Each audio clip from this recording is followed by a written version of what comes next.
So the Nike Alphafly 1 was one of my favourite racing shoes. Version 2, well, that thing got sent back, and now we have version 3.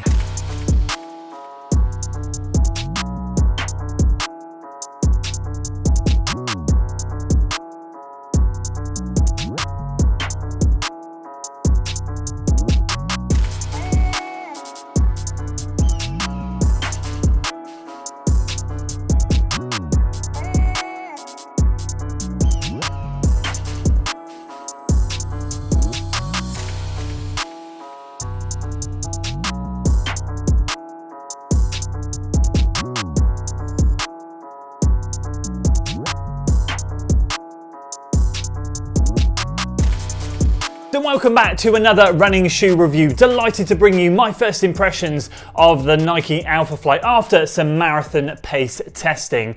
Version 1 was incredible, as I just said, one of my favourite racing shoes, set multiple PBs, ran my first London Marathon in it. Absolutely incredible. Version 2 lasted just 3 runs before I sent that thing back. They nerfed that shoe so badly. I know there's a few of you out there that like it. I am just not one of them. So have they brought things back to life with version 3? Well, let's dive in today and talk all about it. As with all my first impressions videos, we'll go through how I tested it, give you guys a technical overview, and then share my first impressions. So just a quick disclaimer, this is a pair of shoes that I purchased with my own money. Nobody has sent me this shoe, and I did indeed pay the full price of £285 or whatever it was. So with that out of the way, let's dive in to how I tested it. So it's London Marathon taper week, and I had 4 by 1 mile in and around marathon effort, marathon pace today. So that's what I took this thing on. It nearly didn't get a look in for a good 3 or 4 weeks until after London. But because on the plan I had some marathon pace work to do this week, I thought I will squeeze it in now. And ultimately, as a marathon pace shoe, and that's what this thing is marketed at, I did not want to do any form of testing that was not marathon pace. It would be completely irrelevant if I came to you guys and said, I've done some easy miles in this shoe, I've done some steady miles. No, nobody's interested. We want marathon pace work or above. And that's exactly what I did. So I hit faster than marathon pace in this shoe. Naturally, I'm tapered, so I'm going to feel a bit fresher. And I was a few, maybe 10 seconds faster than marathon pace, but everything was extremely controlled. My heart rate was extremely low. And yeah, it ended up doing it really well. So very happy with it, 4 by a mile off 60 seconds. So let's go through a quick technical overview before giving you my full thoughts on this shoe.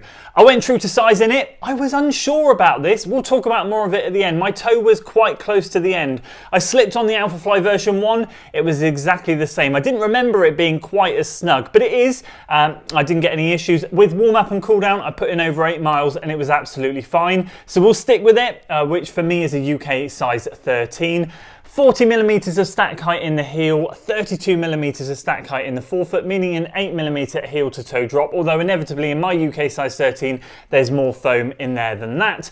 And in my size it comes in at 292 grams or 10.3 ounces. And as always, we'll start at the back of the shoe, talk about the heel counter, ankle collar, tongue, lacing, upper, midsole, and finish with the outsole. So as you can gather, it's a racing shoe. All the technology is going to be in the midsole and below. So the upper is relatively simplistic. We're talking about an atom knit upper, which runs all the way around. And if we start at the back here, well, actually no, let's start at this seam and this seam. Everything before here, in front of there, for 2/3 of the shoe, completely see-through. But if we move our way to the back, there's just a little bit more structure and a little bit more to the material than just it being completely see-through. So although it is extremely flexible, there is a bit of rigidity. There is some kind of padding that runs around here. If you trace my finger and to the back there to give it a little bit of something, and then at the top here there's a bit more cushioning, which does run all the way around. As you can see on the inside there, it just runs to cradle the back of your Achilles and under the ankle bone. The cut is very nice under the ankle bone. This whole section here feels really nice, and it's easier to get your foot in than it is the version 1. I always used to struggle to get my foot in version 1 and the Vaporfly version 1, to be fair, but this thing slips in a lot easier. We've got an inbuilt knit tongue, which is wonderful. I've got to be honest with you, I'm a big fan of the upper changes in this shoe. I got a very comfortable lockdown with all of this, so let's go through that. So there's a little bit of padding on the knit tongue, very minor, but again, just a little bit more substance than what we have all around here. And then they've kind of woven in these eyelets all the way around, which gives you a good lockdown. I'm always very hesitant with these type of uppers, built-in tongues. Often you can get quite a sloppy fit. With someone with a wider foot, this was extremely comfortable, and I got a really good lockdown across the shoe. I was able to cinch from the bottom up. I haven't undone the laces. You can see here I just slipped my foot out, and that is how it was left. It felt really, really good. The upper in general is nice. It fits me well. It was very breathable out there. A bit of a breezy morning, but it felt good. Nice and cool on the feet, and very, very happy. So in terms of the top half, that is all fantastic. And then let's move down to the midsole. This is where the magic happens, I suppose, if you want to call it that. And there are three main components here.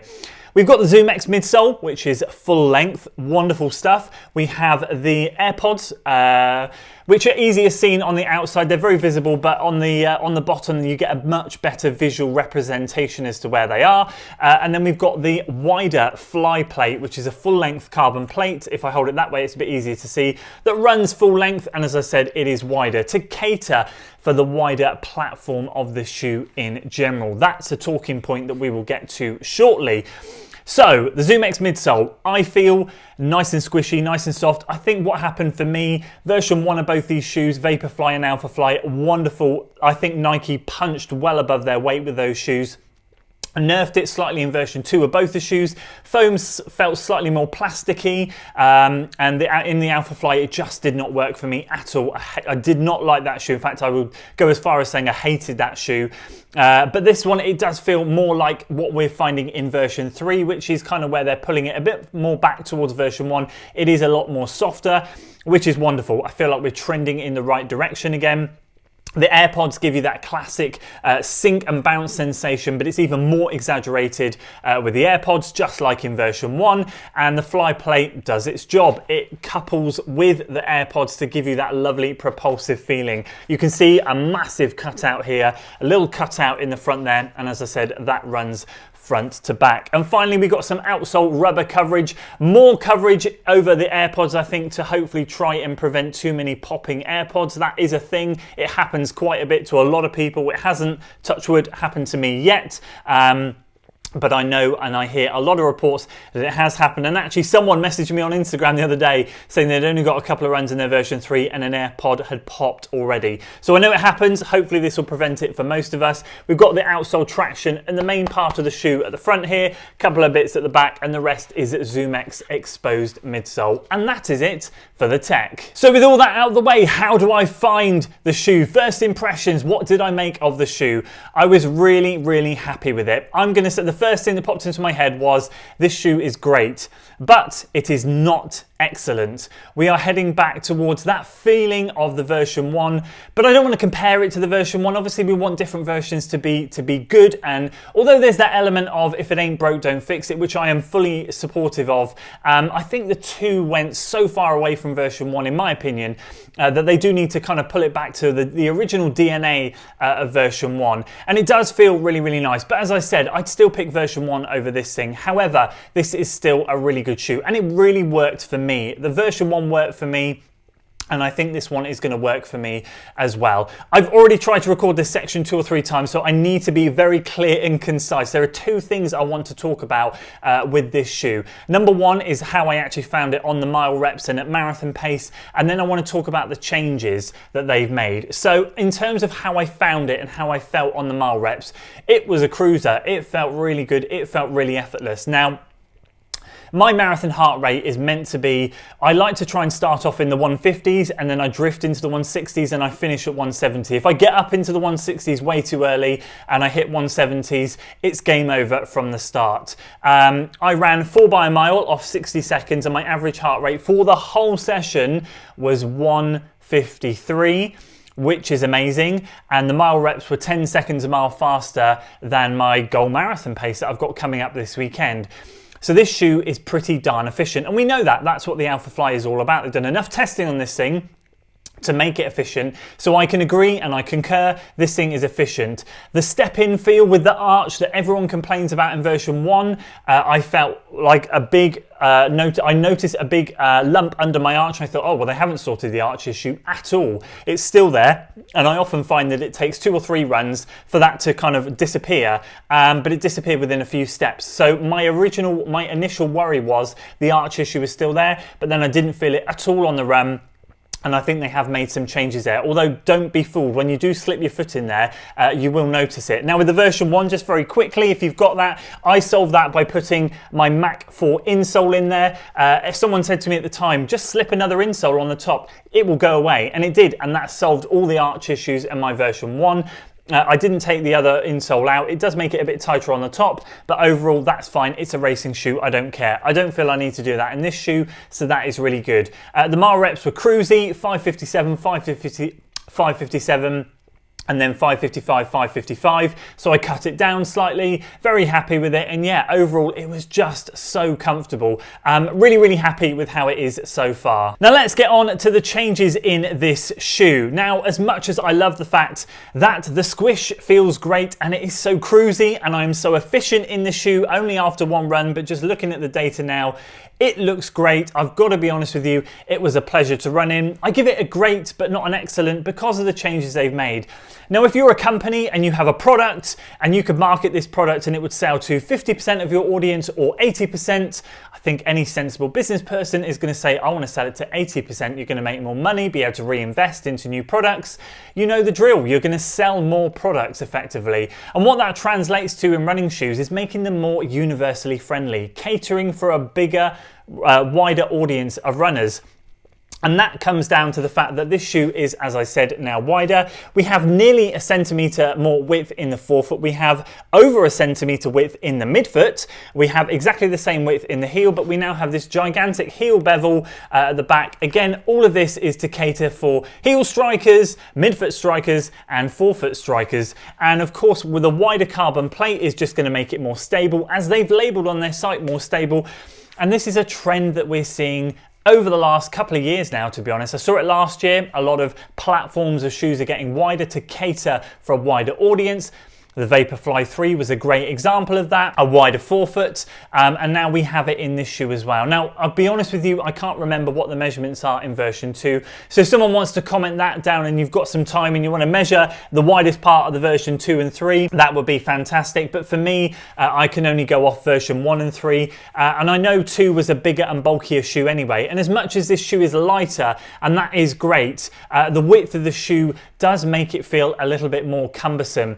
A lot of Alphafly users over the version 1, although despite it looking relatively cumbersome, it never felt it. And what happened with this shoe, at the widest point with the AirPods, it tapered off almost into a triangular shape. As you can see, if you see with this one, it's much more curved, gives you width for longer before then tapering in at the top. You can see in the midfoot here, it is much more slimline here than it is here. As I said, over a centimetre wider. So what we're doing is we're taking something extremely sleek and streamlined, just like the Vaporfly 1 and 2, and widening it and making it bigger and making it a little bit more usable for a bigger and wider audience. So what does this mean for me and for you? Well, obviously take this with a pinch of salt. I've obviously only done 1 run in it, but I did really enjoy it. I did have a smile on my face, and that's what it's all about. I enjoyed it and I had fun. I thought, yes, finally, a Nike shoe that I actually enjoy. It was a great session, something that I have missed from Nike shoes for a long time, and I'm really, really pleased. But I will say, as I said, it is not the best, and it wouldn't jump the queue in terms of, it wouldn't take over the Saucony Endorphin Elite. There's no way. That shoe is the best racing shoe. Is it the best racing shoe of this year? Oh, that's a tough one, because I've only ever tested the Saucony Endorphin Pro 4, and I've got to be honest with you, I love that shoe. The blisters, I did get a blister in that shoe, which is a shame, but when I got up to speed in it, I felt like I was absolutely flying, and I got to be honest with you, I'm not sure that even this one would top that, but I have to say we're trending in the right direction. If you enjoyed version 1, I think you will enjoy this version. If you enjoy version 2, I also think you'll enjoy this version, because I know version 2 was bulky and you're going to get this and go, wow, it's lighter. But I think a lot of you, if you're massive fans of version 1 of the Vaporfly and the Alphafly, you will notice the extra width in this shoe. You do feel it. They can market this and say it is the lightest Alphafly, and that's fine. It is, but the bulk of the shoe is very noticeable. I was efficient, I did feel good, I did cruise, and it was wonderful, but you will notice the width in the shoe. So I think for me personally, it's going to need more testing. After London Marathon, I'm going to put plenty more workouts in it. I'm going to do some more top end workouts. Where the Alphafly version 1 shone was where I could pick up the pace in it. It was a shoe that looked big, but hey, it moved fast. And I was very pleased to run 10K PBs in that thing and everything. That's what I need to test out in this shoe. Can it go fast? Because in the version 2, one of the reasons I sent it back was because I felt it couldn't really go much faster the marathon pace. Whenever I tried to pick up the pace in that thing, it just didn't want to move. So that's the next set of testing, and I will try and put some stuff on the extra channel, but that's not going to be for another 2 or 3 weeks after I've recovered from London. Overall though, first impressions, really happy. Am I pleased that I spent £285 on it? Not too sure on that. Maybe I could have waited for it to come on discount, but the reality is at least it's a good version of the shoe, and I feel like it's going to be money well spent in the long run. So yeah, plenty more testing to come, and I can't wait to share that with you guys. I'd love to know if you've managed to pick up a pair of the Alphafly 3. What do you think of it? Is it the best version? Does it just sit behind version 1? Did you like version 2? Just drop a comment below and let me know what your thoughts are and how it sits in for you guys into your other versions. So that's it from me today, guys. I hope you enjoyed the video. If you did, please do consider giving it a like, share it with your friends, and of course, subscribe to the channel for weekly running content. I'll see you on the next one.